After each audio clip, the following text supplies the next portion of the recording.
late again. I'm not staying up any later.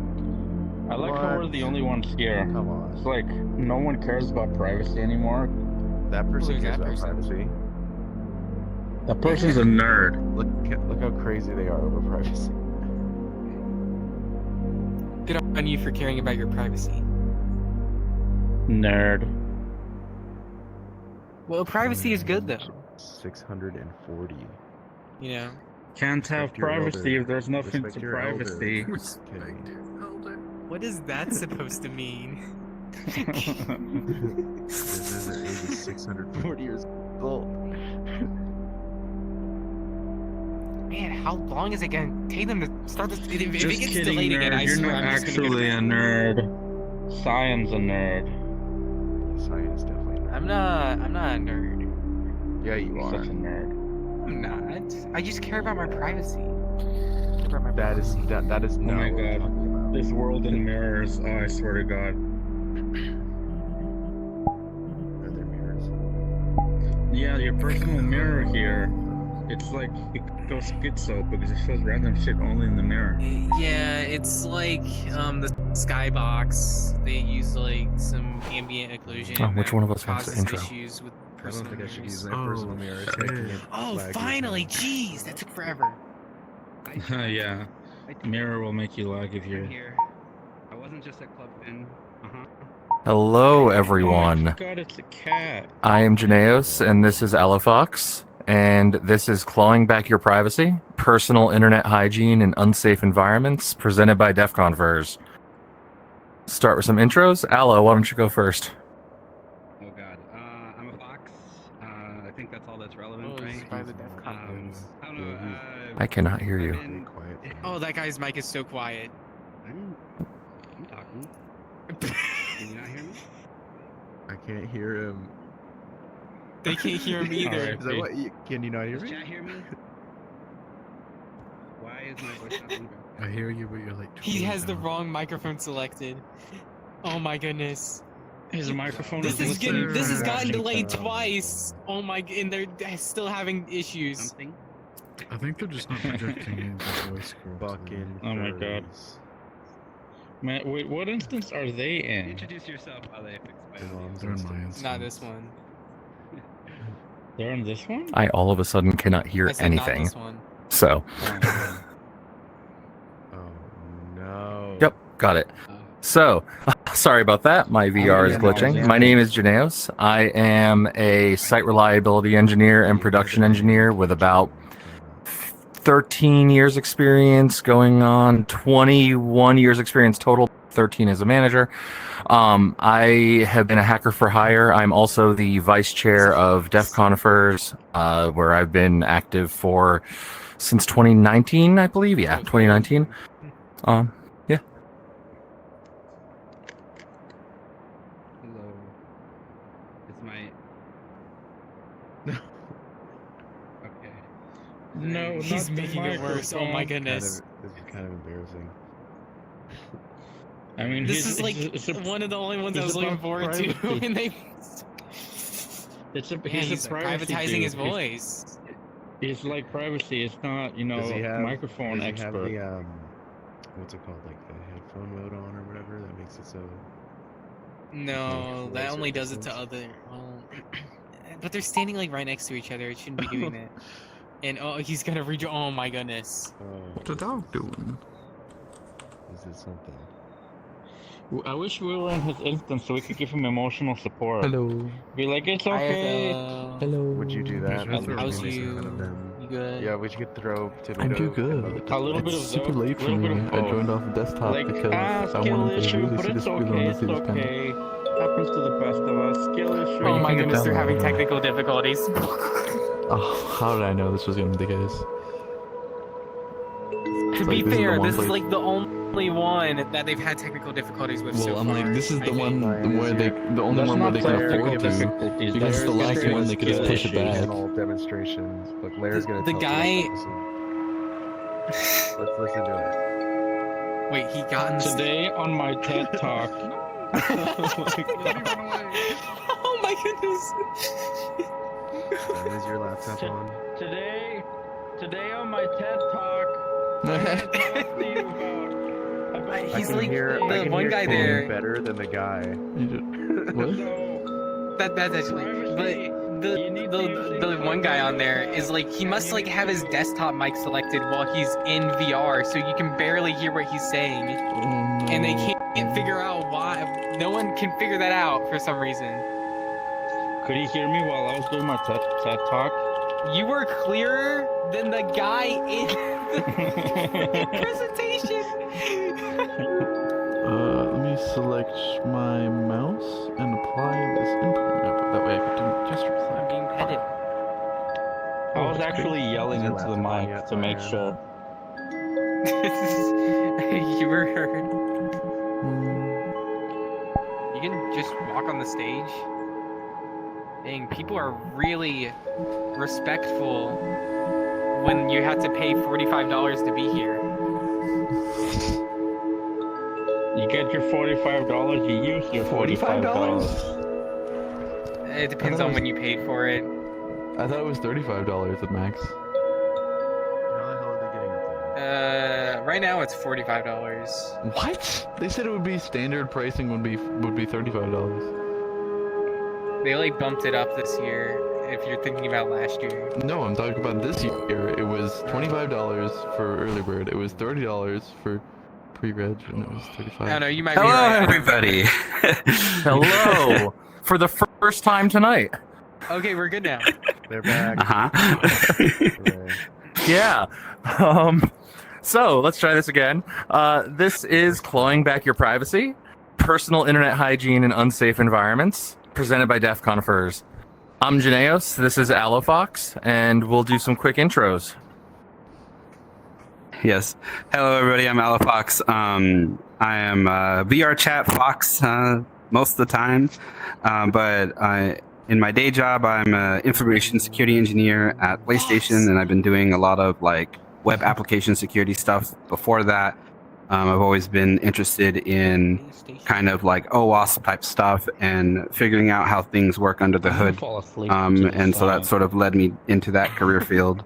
And it kind of plays into where I'm at today with interests, aside from all the convention stuff. How about you, Janice? Wait, you do stuff besides conventions? Hi, Oh. I'm Janaeos. Yeah, no. I've been in tech now for about 21 years. For about 12 years of that, I've been a SRE manager, site reliability engineering manager, and production engineering manager. I've spent a lot of time not only dealing with security, but also the compliance and audit and, privacy side of the house. I've been involved with DEF CON FERS now since 2018. I've been the vice chair since about 2020. And I've been doing DEF CON for 12 years now. Wow. So that's my exposure to the security field. It's been a minute.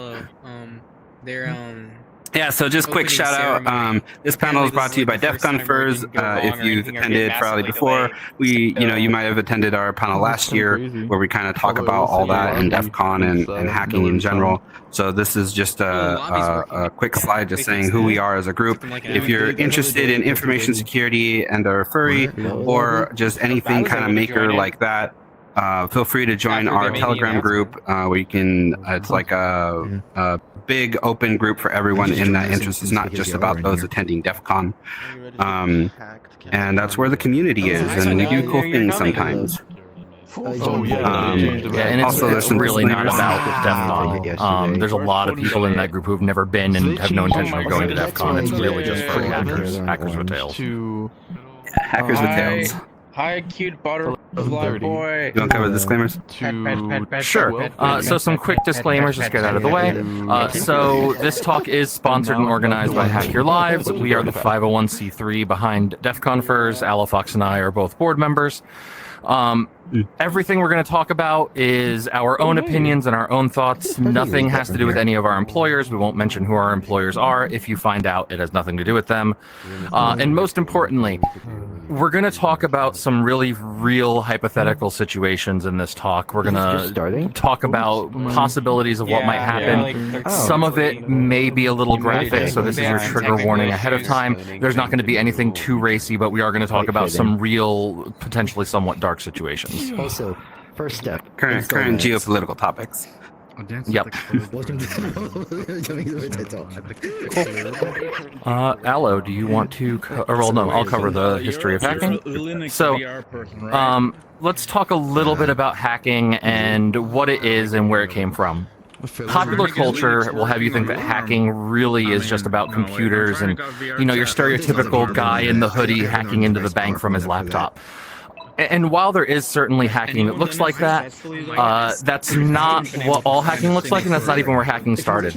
On this slide, we're showing a bunch of different artifacts of the hacking era long lost. And most importantly, in the upper left-hand corner, you'll see this little whistle. And what that whistle is it was actually a toy from a Captain Crunch box. And what that toy could do was emit a tone at exactly 2600 hertz, which it just so happens could be used alongside a payphone or a landline to make free phone calls. And this is largely considered the history of, or the genesis of modern hacking. It's called phreaking or telefreaking. That's with a PH. And in fact, the number 2600 and the name Captain Crunch are both really iconic now in the hacker world.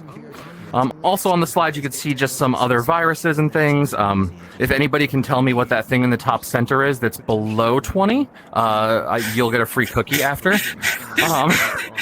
And the one on the right if you're below 30.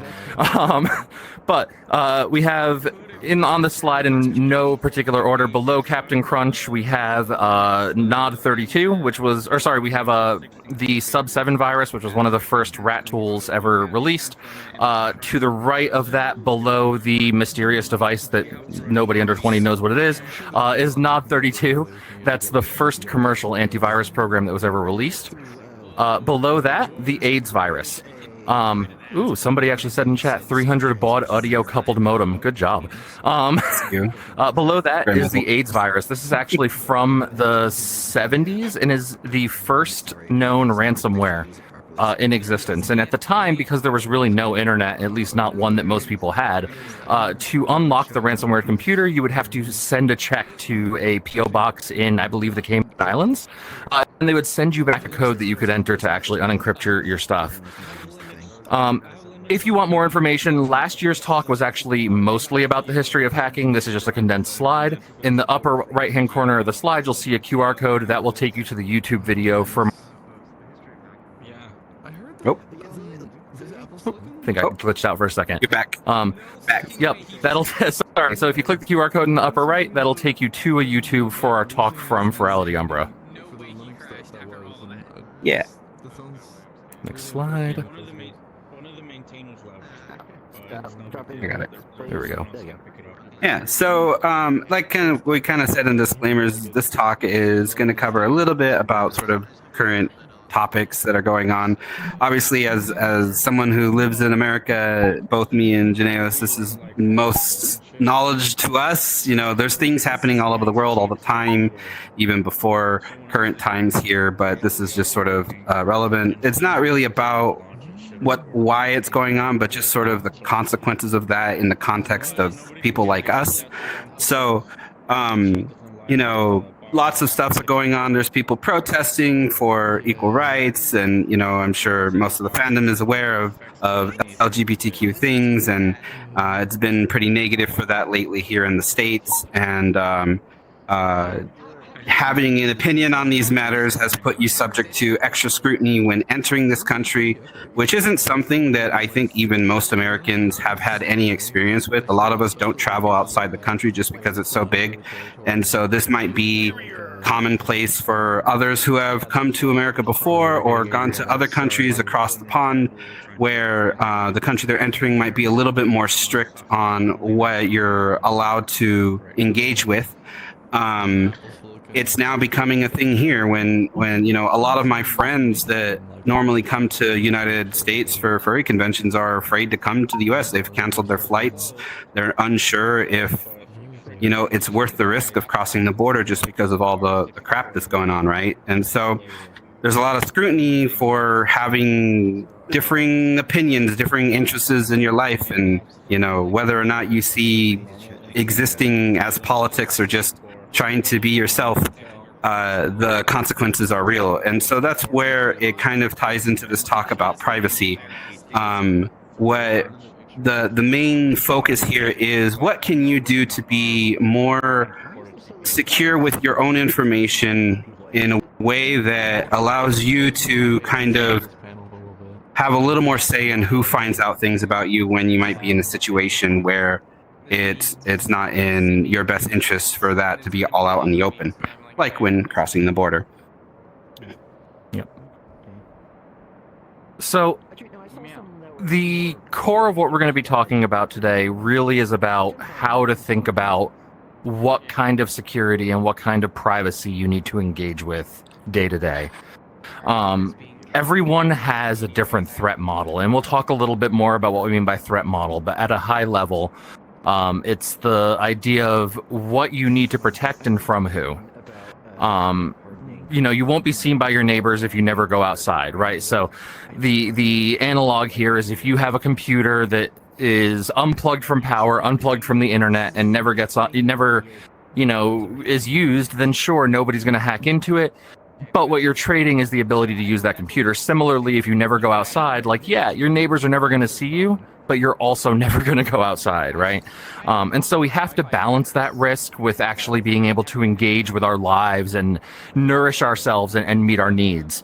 And not to mention, security is stressful, right? Like, having to think about these things is stressful. And so you want to find a balance where you can reduce stress from consuming too much of a security agenda, right? So figure out what your actual threats are and what you can actually do about it. There's a lot of things that are happening today that simply are not in our control. We're going to talk about the things that are, so that you can take reasonable, logical steps to protect yourself, your data, and your identity in 2025. So let's talk about building your threat model. There are really 5 key steps of the threat modeling process. First thing is define your safety requirements, right? What is it that you're trying to protect, and what is the situation in which you're trying to protect it, right? For an example, I'll just use traveling, right? Let's say you are traveling outside of the United States or outside of your country to another country, right? So what are the safety requirements? You have your phone, right? You want to protect your private conversations on your phone, and let's just start with that, right? Identifying the likely threats.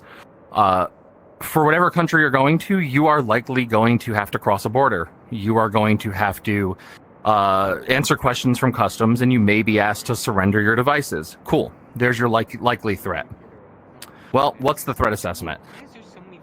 Well, we know that when you're crossing most international borders, you actually don't have a lot of the same rights to privacy that you might enjoy if you're in the country, America included. The border is what's known as a constitution-free zone, meaning that even though at a normal traffic stop or in your normal course of action day to day, you can't be forced to give up your password.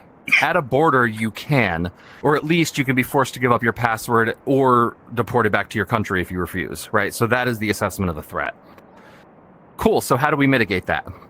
Well, there's a bunch of things, and we'll talk about a couple, but maybe for you, the answer is I'm just going to wipe all my Telegram. I'm going to delete Telegram from my phone because that's where I have all of my dirty images and all of my private conversations that I don't want them to read, and I'll leave everything else. Great. You've mitigated the threat. And then you can confirm that, right? You can go through the border, you can hand over your phone, they don't see Telegram, and you get let into the country, right? Obviously, if you have the chance to confirm offline and in a dry run, that's preferable. In this case, you may not get that. I got you. There we go. Thank you. I don't know why the button grayed out for me now, but I'll take it. Yeah, I love this picture. So this is an example threat model, and this threat model belongs to someone you may have heard of. His name is Batman, also known as Bruce Wayne. So going back to the model, right, identify what the threats are, right? What are you trying to protect? So first, Batman's trying to protect his home, right, the Batcave. He's trying to protect his trusty servant, Alfred. his emails, because he's emailing with the commissioner constantly about, what it is he's working on and what they need him to do. And his texts, right? He's texting Robin, and, he doesn't want those texts to get out. Who are we protecting them from, right? We're protecting them on the right-hand side from the police. The police are really interested in, potentially getting into the Batcave. They might be interested in his emails because some of them want to charge him with a crime, right? Maybe they want to get to Alfred because Alfred is a way to get to Batman. The Joker is interested in all of this, right? Would love to have any information he wants on Batman.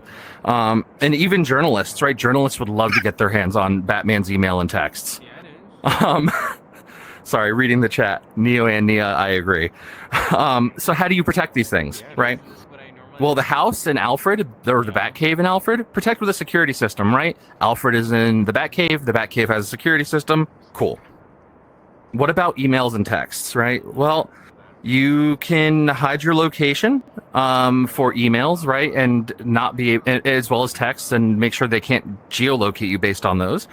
You can also encrypt your emails and texts, right? So Batman, in this case, because he doesn't want journalists to read his email, would encrypt his emails and texts. He would use burner email accounts, burner phones to hide his location.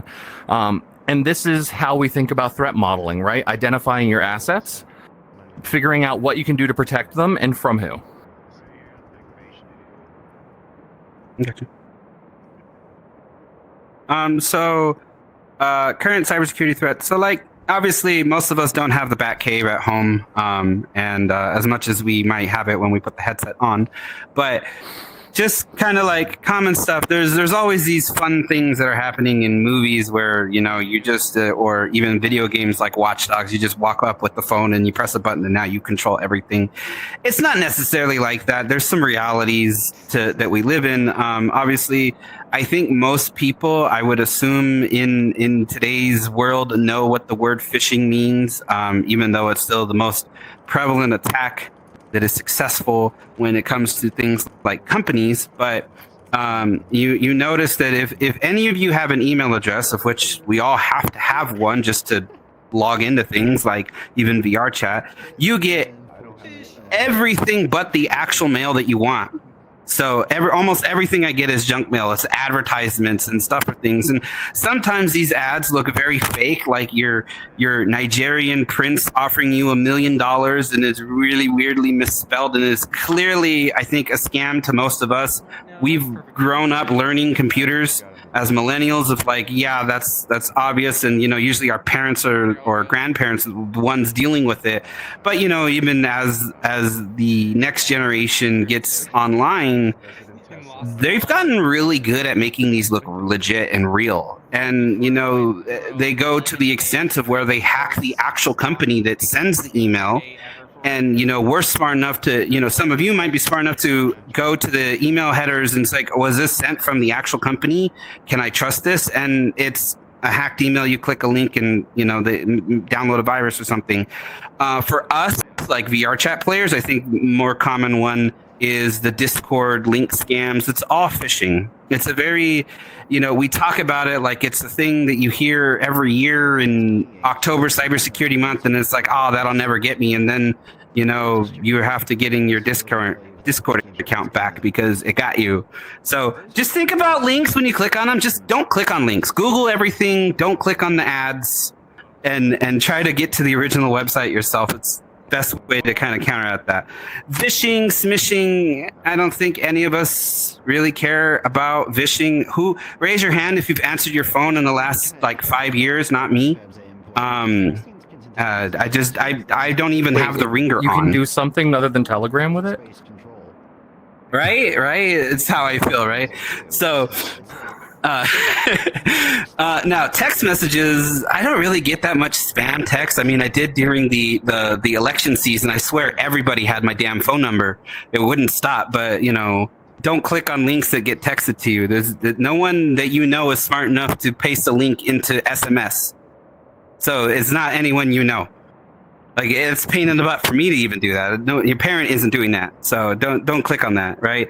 And there's a screenshot here from Telegram. It's a common scam in Telegram. There's a lot of what people say are bots, but honestly, they're just other humans that are trying to scam you, and they know what VR chat is. In every single Discord server, you're gonna have at least one person who's logged in, has a furry icon. It might look real, it might be AI generated, and then they're like, hey, I make commissions. I'm just going to DM you first to commission me because I make models, and they know what VR chat is. And they're in a VR chat Discord server for furries. And they're saying, I make furry avatars. And then they have some image that looks either really bad or stolen from some really good artist.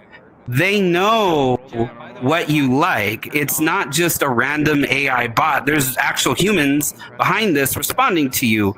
And, you know, sometimes they don't respond very well. And sometimes they can have a full, like, in the know conversation and even know our lingo. So just dealers don't DM you. They don't have time for that. If you want a commission, go find an artist and message them. They shouldn't be messaging you first. That is an instantaneous red flag. And if you are a dealer that actually does that, I would be really shocked, and you probably should stop because it's just not a good look. Just make ads and let people reach out to you. So, yep. And I was going to say, like, you mentioned earlier the typos and how you can tell they're fake. That, for a long time, was their strategy, right? They wanted to target people who wouldn't get tricked by that, because that would get tricked, because if you got tricked by that, you'd probably get tricked by their scam. And as Aloe said, as the next generation, as our generation is now the one being scammed, they've changed their tactics, and now they're learning more about us. And especially with technologies like AI, it becomes a lot easier for them to figure things out and for them to pretend to be someone that they're not, right? So be very vigilant. Yeah, and so, I mean, I already kind of touched on this before the slide showed up, but yeah, Discord compromises are very common. And, you know, they come in waves, and then there's like, at everyone, beware, you can just look this way and get hacked, and maybe it's a little sensationalized, but the point should be stop clicking links, especially if they're DMs. Just never click a link. Turn off your privacy settings. Just ignore everybody who's not your friend. I won't beat on that a little more. You want to cover this one? Yep. Sure. So most of what we're trying to protect from and what we're trying to protect really falls generally under the category of surveillance, right? Because surveillance is the act of observing someone or something to get some sort of information, right? Some of the things that they may want to surveil might be your devices, right? Your laptop, your cell phone, your smartwatch, your VR chat headset, right? Cameras. There are security cameras in most public places, right? You may even have cameras in your house. If anyone ever gets interested, go to Shodan. They have a search for unprotected IP cameras, and you can just start looking inside random businesses and houses. Facial recognition, right? Getting somebody's biometrics. There's a lot of systems now that store those, right? Especially workplace systems. If they can get that information, they can use that to then compromise systems that also use that information. Communications, right? Your telephone, if you do use that for phone calls and SMSs, but also for your apps that you use on it, right? Telegram, even things like websites you visit, that can be used as blackmail and as collateral against you. Social media, right? If you post something on social media, it's there forever. It doesn't matter if you go back and delete it. It's been archived. It exists, and that can be used to build a profile on you or to blackmail you. You know, posts, emails, cameras, kind of all the same thing. Medical records and health apps, especially in, you know, today in America, but for a long time in many countries, advice to AFAB people, assigned female at birth people, is to not use things like period tracking apps, right? Or not to use like prenatal or pregnancy tracking apps, because if you have to get an abortion, now that data is there that you were pregnant, and they can use that to construct a case against you for something like abortion, or worse, if you have a miscarriage, right? To say, oh, well, you had a baby and now you don't. What happened? Even if you had a miscarriage, that's traumatizing. Possessions and personal effects, right? We talked a little bit about the borders. We were talking about threat modeling. When you cross a border, it's a constitution-free zone. Anything that you have with you, any devices you have, can be searched thoroughly, and if you don't comply, the best you can hope for is getting put on a plane back to your country. It could also be being put in a holding cell or being imprisoned. Bank and credit card records, right? This is tale as old as time. If we can get your bank or your credit card, then we can just take all your money and spend it. And yeah, your bank may protect you, but in the meantime, we spent all your money. And then affiliations, right? This is a big thing. Churches and religions, right? Whether it's, Muslims in America or Jews in certain countries, even Christians in a lot of countries are persecuted. Like, you can be persecuted for your religious affiliation. You could be persecuted for your race or ethnicity, right? We've seen waves of that in America. We've seen waves of that around the world. For being queer, right? This is the furry community. Most of us are some part of the LGBTQIA spectrum. And right now, there's not a lot of places in the world where you can safely broadcast that. And of course, like, I could cover a list, and if I didn't mention, the specific minority that you identify with, that wasn't a slight. There's only so much room on the slide, but you get the picture. There's just so many reasons that somebody could be persecuted or be victimized, essentially, and that surveilled information used against you. Yeah. So, before I kind of get into best practices, another thing too with surveillance, just wanted to touch on because it came to mind. There's, like, a lot of people think that, there's cameras everywhere, and it's just about sneaking through New York City in the shadow areas, right, and not being seen on camera. There's a lot of cameras, and there might be some on the street, but most of the time they don't even bother going through that, especially if it's something like a protest or other thing that you're at. And, like, we don't have any tips in here specifically for, like, people who might be engaging in that activity, but just be conscious that even if you don't have your phone on you, there's a lot of people who do, and they're taking pictures and they're live streaming. Everyone's on TikTok live, everyone's on Facebook live, everyone's on Twitter. I don't think they do live anymore, but they're still tweeting or yeeting or whatever the heck it's called now. And there's already open source software out there that you can look up if you want, and I'm sure that the governments have much better software that they have in house or built upon, where they can literally just, like, give it a picture and it will scan all social media, especially Blue Sky, which is all open. There's no locked accounts on Blue Sky, and we're all moving there, right? It could just scan all the images and reconstruct every geotagged photo that was taken in that area anytime around the protests, and almost have like a point cloud 3D map, like what they kind of imagine when you see a movie, but in reality, of real photos from the event. So you can be reconstructed that way. We have the technology. This isn't like supercomputer stuff. It's just current day tech that we have of photogrammetry and social media, open source, OSINT, right? Open source information intelligence. So that kind of gets in a little bit into travel safety, which I'll touch on on the last point. But there's things that you can do to sort of better situate yourself for crossing a border, or just being in a country where you might not have all the ease of freedoms that you have in your home country. Lockdown mode is a feature that's built into Android phones, as well as, I'm not sure exactly what it's called. It might be called the same thing in iOS. I don't have an iPhone. Yeah, I think it is. But like Android, you can hit your power button, I think 3 or 5 times, and it will force log out your screen so that your thumbprint doesn't work anymore, and you have to type in your PIN code. You may have wondered, like, why does that happen? I wanted my camera. The reason is for that is because I think, I'm not sure if it's every state, but I think it's a federal law where police who pull you over, they cannot compel you to tell you their password, but they can force you to do any biometrics. So they can take your thumb and shove it on the phone to unlock your phone if they want to. They can take your face and put the camera in front of it to unlock your face lock, but they cannot ask you for your PIN code. Now, what they're allowed to do and what they, might just do anyway because they can, that's besides the point. But just what they're allowed to do, that's what that lockdown mode does, is it prevents your biometrics or your face from working on the phone without the PIN, kind of like when you first boot it. And then it's actually it's the Fifth Amendment protection, right? The reason they can't compel your password is because they can't force you to incriminate yourself, so they can't force you to say the contents of your mind. It's the same reason you can't be forced to testify. So it is federal. It's every state in the U.S. That does not necessarily apply in other countries. Yeah, and so moving on to crossing the border, obviously, there's two aspects there. In the border crossing, they can ask you for your PIN, and I think what they're supposed to do is, if you say no, they take your phone forever and they never get back to you, and you may or may not be let in the country, depending on how they feel.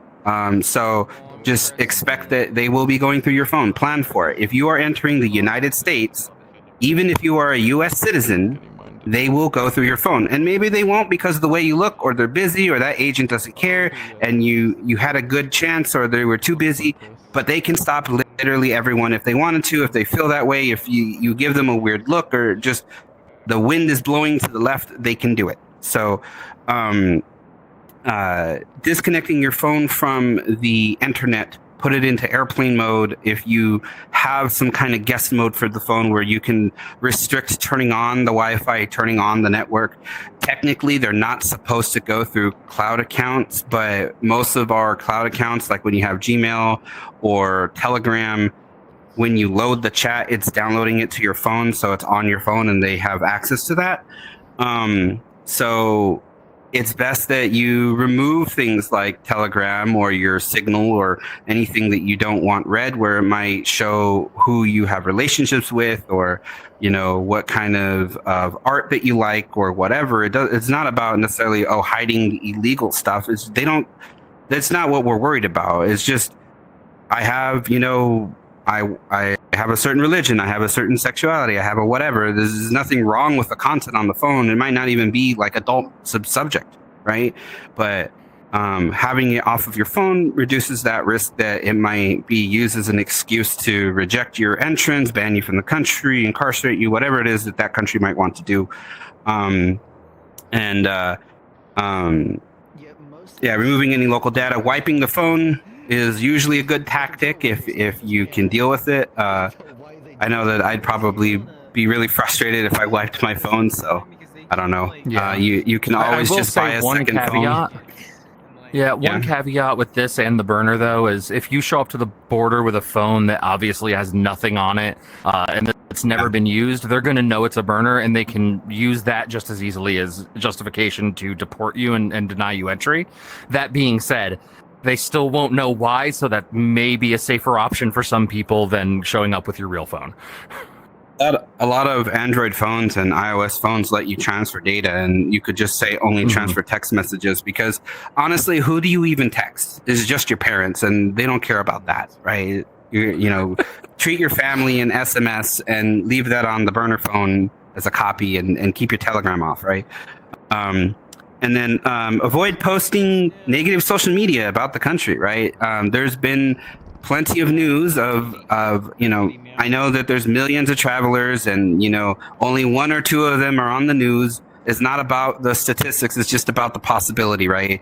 There was someone who tweeted negative things about our current president, and they used that as a reason, as an excuse to reject entry or do whatever they did to that person. And it's just a lot of the software that we have. I've heard talks at DEF CON where there's just profile things on you where it can face recognize you and go search social media to see if it can find your Twitter. If you've ever posted a selfie online, it might find your account and see that you've posted stupid shit. If you're logged into your social media on your phone, they don't even need to go looking. And it's not like the agent is necessarily spending 2 hours going through your phone manually. They might still do that, but they all can just plug it right into the phone, and they have a computer that just scans everything and looks for what they want to find to review, right? Kind of like the X-ray machine. So there's a lot of tech that they have to make the process really efficient for them to ruin your day. And so don't make yourself an easy target. I'll pass it back to you for a moment. Let me get a drink. For sure. So what are some of the things that you can do? And a lot of these are going to be really basic. Obviously, as you build your threat model, you'll want to do research and find some more advanced things. And we'll talk about a couple of them. First off, unique passwords for everything, right? Password breaches are an hourly occurrence these days. I think if anybody here goes to like Have I Been Pwned or any other site and types in your email address, you're going to find at least a couple places where your password's been breached. And the danger here isn't necessarily anything to do with the site that got breached, right? Let's say you're a member of some forum and it gets breached. It was breached anyway. They have your info. But if you use that password on your banking website, right now, whoever breached the site has your password. They can go try it at a million sites. There was actually one time I got, I think, 10,000 emails in the course of a couple hours from people trying my email address and password at different sites and registering accounts, right? If you use a unique password everywhere, you're not going to run into this issue. And store it in a password manager, right? If you're going to make a unique password for everything, you need to have a way to recall those passwords on demand. Use 1Password or use KeePass or use Trecerit. New one that I found that I actually really like is Keeper, right? Just don't use, what was the one that, LastPass. Don't use LastPass. It's had way too many security issues. Just personal opinion, stay away from it. KeePass XT is my favorite. Uskenso, yes, that's what I use on my machine. And it's also, that's the one of these that you have full control over, right? You store it in your own cloud, so your own Google Drive or whatever, and nobody else has access to your data.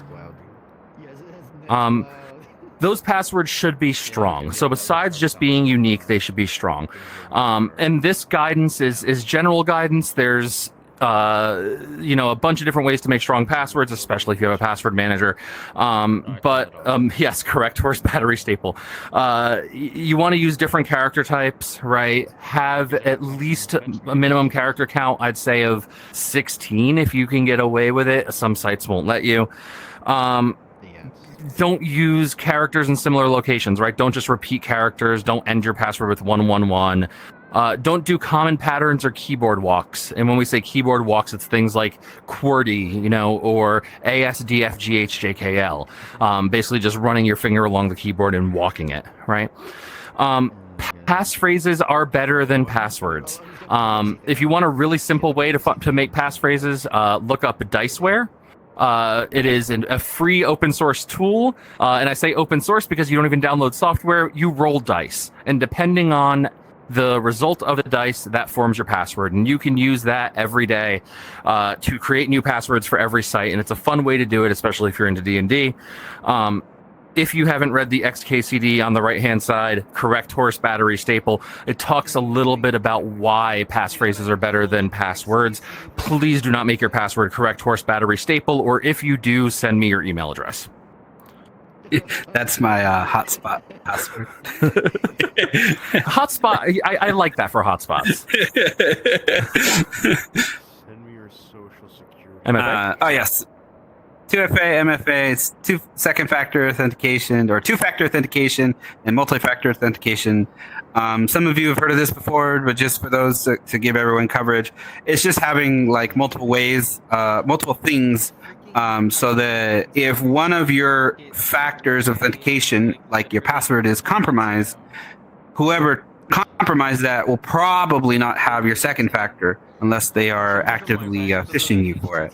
I'll cover that in a moment. But basically, these are usually fall into three categories. Something you have, like a physical YubiKey. I have YubiKey. There's other stuff like that. I think there's a Google... The Titan, something. Yeah. And Google Authenticator or Authy is a common like app-based thing for the little 6-digit code that resets every 30 seconds. That's TOTP. You have to have the phone or the device that knows that number in addition to the password, right? Or you have to plug in the USB key in addition to the password. Something like there's another category, something you are, and that's usually your biometrics. So there's like scanners that can scan your entire hand print of the shape of your hand and how your fingers and everything is there, which is really unique to you beyond a thumbprint. Obviously, everyone should be familiar with thumbprint readers. A lot of our phones have figured that out. I don't know if Apple has, but I know that my Samsung screen works on my Android phone finally through the screen thumbprint reader. Yep. And Apple has the face scan. You know, what do they call it? Retina. The retina scan. Retina scan, yeah. But it's not retina scanning, right? It's just your face shape. It's not scanning your eyes. They call it retina because, it's so high quality, but it's not a retina scan. I think it's like Face ID, right?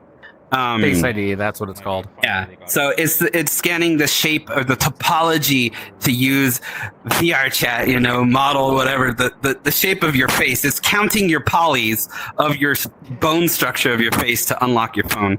And, and even the MacBooks now have the fingerprint sensor, and that now can be used as a passkey or as one of your factors of authentication. Yeah, the thumbprint reader.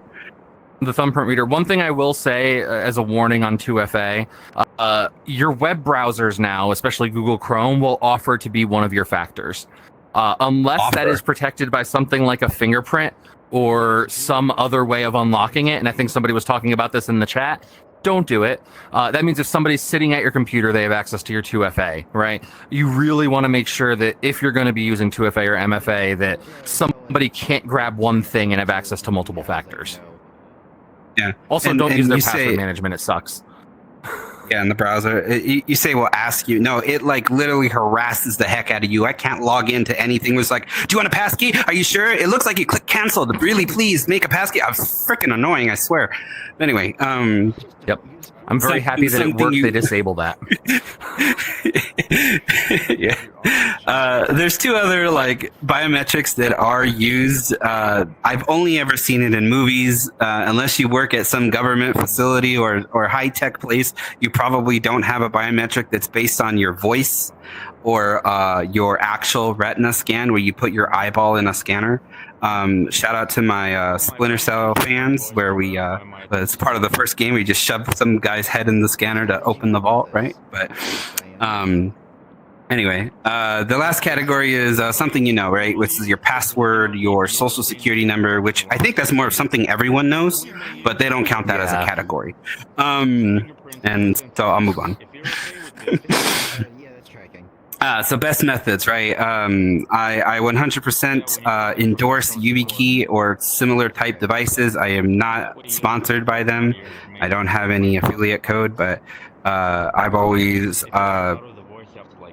used the YubiKey to do most of my 2FA, and it's pretty universally supported by all the password managers. And you can even install like a PAM module if you use Mac OS or Linux, where you can use it as a similar to like a CAC card for logging in. And I'm sure there's a way to use the like CAC card feature of Windows to make sure that like you can't even type your Windows password in without the YubiKey in there. That's probably more aggressive security than most of us are willing to put up with.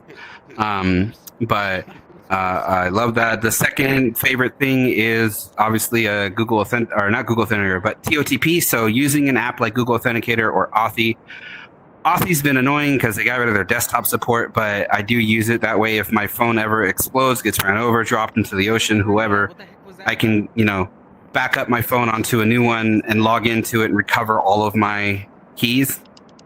That might be a risk to you. If you don't want to do that, just use Google Authenticator. It only works on that single device. But those are definitely preferred over texted 2FA codes. Just don't use them. Avoid them. There's a lot of reasons to. Just don't use them. If you are being texted a code, it should only be as a better than nothing result. If they don't offer TOTP, where you scan a QR code on your phone with an app, that's definitely 100% better. There's just a lot of risks with that. And then obviously passkeys, WebAuthn are a thing. And, as you mentioned, that means that now anyone with your physical computer has your credentials. It's as though they've taken the key out of your pocket when they're using it. So maybe you never your laptop never leaves your site, and that's, good for you. But again, if you're crossing the border with it, then they have it, right? And if you're leaving it at home, then somebody else has it. So, yep. I always throw in Hans. You gotta love Hans, right? Friend on the login screen, right? You should be using this. In fact, I don't think you can't not use this. It's now enforced by default. Maybe there's a way to turn it off, but don't turn it off. Use 2FA on VR chat. There's no reason for you not to use this, because It should be easy for you to log in, and I know it makes it annoying for other people to log in, but you shouldn't have anyone else logging into your account. That's how stupid things happen. Just don't share your dang VR chat account. Learn what Unity is for 10 seconds to click upload. Let your friends set up your avatars, but just do the upload yourself. That way you don't have to share your password. They don't have a good way for us to share don't let people log into your account. I know it would be nice if there was like a shared token that you could give someone to upload just a single avatar or something, but we're not there yet. Maybe in the future. But for now, don't share your password. And there's third-party apps like what was it? I always forget what it's called. VRCX. It's very popular. Oh. You are trusting the people who wrote that software to never be hacked and have malicious stuff put in their code. You're also trusting that your computer doesn't have anything on it that would go and find where those credentials might be stored.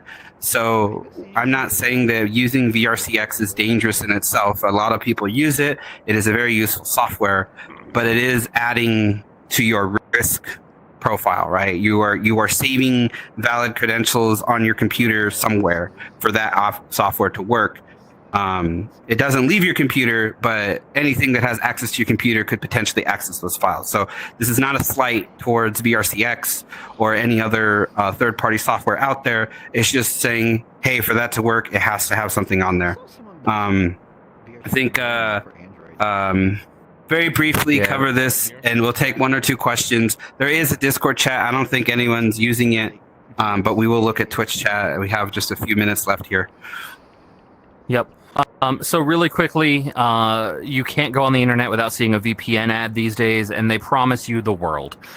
They will tell you that if you're using a VPN, nothing you're doing and it can be tracked, and you're protecting yourself from every hacker, and it's just simply not true. A VPN is a virtual private network. They are really good for certain things, especially if you use one for work. They're a really great way to connect yourself to the work network. If you're on public hotspots, cafes, coffee shops, things like that, being on a VPN can protect you from snooping on that hotspot, right? Even that, the utility is a little bit limited. Almost every website is encrypted now, and so it's very hard to snoop web traffic. Exactly. It makes no sense for casual browsing. It's really meant for work, right? Also, if you're on a VPN and you go log into your Facebook account, you're still logged into your Facebook account. Nothing that you're doing on there is safe. Nothing you're doing is private. You're just doing it on a VPN and slowing down your connection. For most people, the biggest use of a VPN is essentially being able to watch movies from America when you leave another country, or watch movies from another country while you're in America. That is the most valuable thing. I see a question that we'll get to, but that covers VPNs. And then I think, really quickly, encryption and encrypted apps. Signal is the gold standard for sure. It has end-to-end encryption. Again, if you're crossing borders, you may also... They have stickers now. If you're crossing borders, you may still want to use things like ephemeral messages and make sure that, any messages you're sending you don't want people to read get deleted. That is the most secure way to use not just Signal, but any messaging app. WhatsApp, also end-to-end encrypted. You can look up their audit reports, and they use well-known encryption. Telegram is technically end-to-end encrypted, but they committed one of the cardinal sins of cryptography, which is rolling their own crypto. And their cryptographic algorithm has not been fully vetted, so proceed with caution, especially with anything sensitive. By the way, it is only encrypted if you start secret chats. Group chats and just person-to-person chats are not end-to-end encrypted. They are just encrypted with HTTPS. And then Blue Sky, Twitter, Discord, none of them are encrypted by default. There are layers for some of them, especially Blue Sky now, where you can, but don't assume they're encrypted unless you know what you're doing and are putting in those layers. Cool. That brings us to the end of the talk. I think this is the first time we've finished anywhere near on time. We have about 3 minutes, it looks like, for questions. About the QR code. Yep. We do offer for free candy as part of the talk for anybody who attended, so please help yourself. Is it unreadable? Damn. Scan it later. Scan it later on YouTube. We'll publish the deck. Yeah. It won't do anything right now. So anyways, I saw some questions in there. what about Wi-Fi downgrade attacks? I mean, that is a valid use case, but like, how many people these days actually use Wi-Fi anymore in the public? Like, we have phones as most of our internet connection. Usually, if you're on the move at a coffee shop, you're probably browsing on your phone, and that's going to be using your mobile network. And if you might tether off of it. But if you have to use a Wi-Fi, I mean, using a VPN to just protect yourself might be beneficial. But most of these big corporate vendors have a proper Wi-Fi infrastructure anyway. Right, Cisco AnyConnect. If it's like a Starbucks, if you're going to Joe's Taco Shop, maybe it doesn't have the latest and greatest Wi-Fi capability, but most of these big corporate things, it's all managed anyway. Yep. Yeah, most of them now isolate their guest networks. That was not the case 5 years ago or so. Another question that I saw was if someone that was plugged into the same router as you could read your traffic. Typically, no. It really depends on the configuration of the network, especially if you're on a guest network. And again, if you're browsing the web and doing casual browsing, everything is encrypted with HTTPS for the most part. So the only thing that they're going to be able to see potentially is the initial connection and where you're connecting to. A normal user would not be able to snoop your browsing session with just a cable. There are things they could do potentially, depending on their level of access, but not just the cable. How to hire a pen tester? I think they mean pen tester. Like penetration tester. I don't know. That might be out of scope.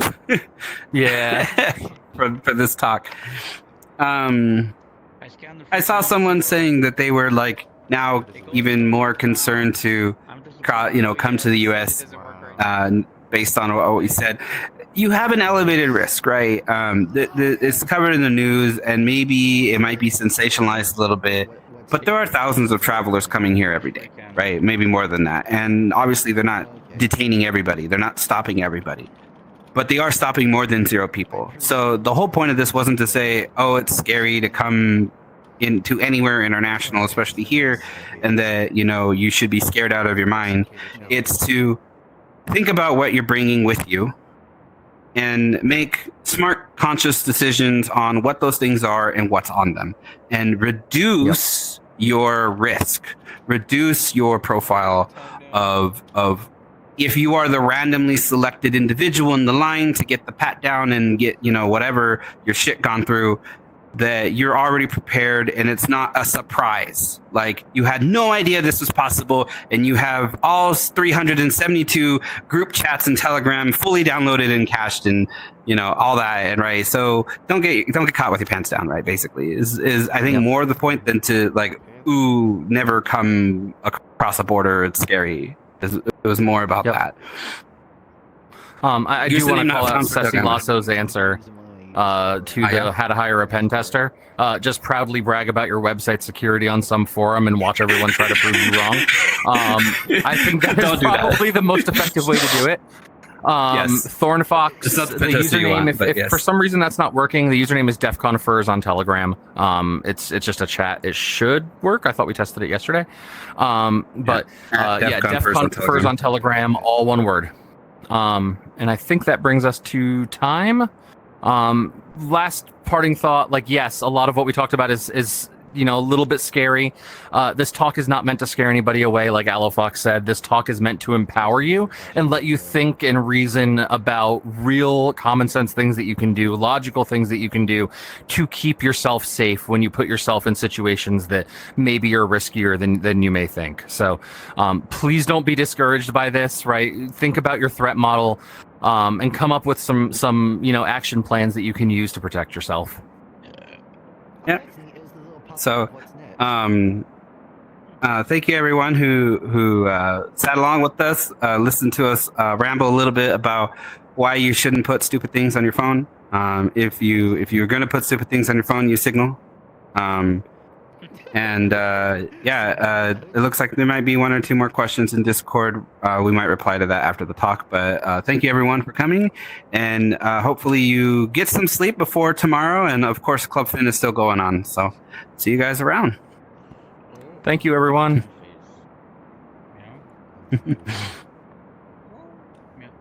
Wait, do we dab on the way out now? Right? Yeah, we gotta get the dab in there.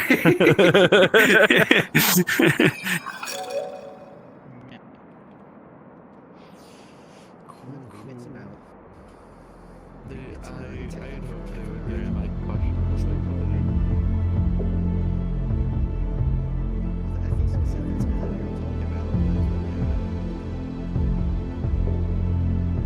Oh, what are you doing?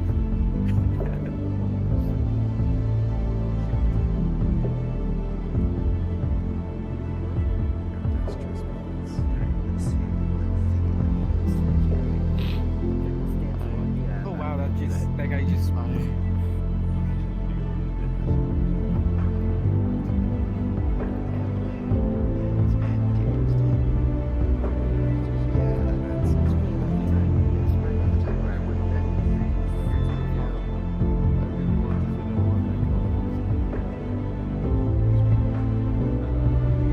Give me the right hop on and I have to get the fox meat. Which is at 9 freaking. Why is every meat I want to go to so early in the morning?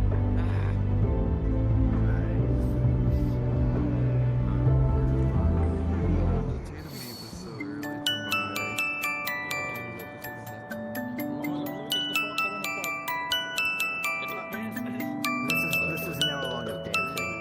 Enjoy.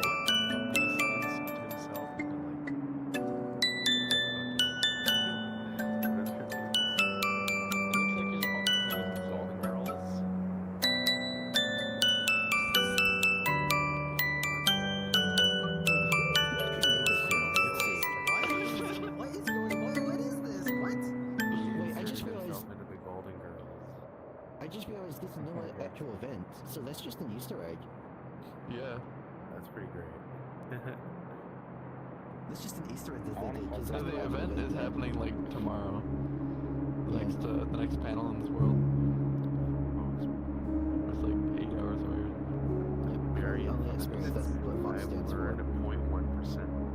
Wow. That's why it has to start with X. That's why it's experience. Yeah. It was worth the $45 or something. I can't believe Blair paid for that. Just for you. dropped that Like on just And then he took off. What? What do you for. I don't know, Blair was sad that it wasn't. Oh, Blair just joined us. He just joined. No way. Hey, you're stuck with us. You can get off the phone with him.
I'm so drunk. Because people told me he was about to, because they said it was an easy beginner friendly OS. If you never want to do anything more than just on the surface, then yeah. Exactly. Because I tried modifying stuff and it broke everything. But when I switched to Arches, it's so much better. Because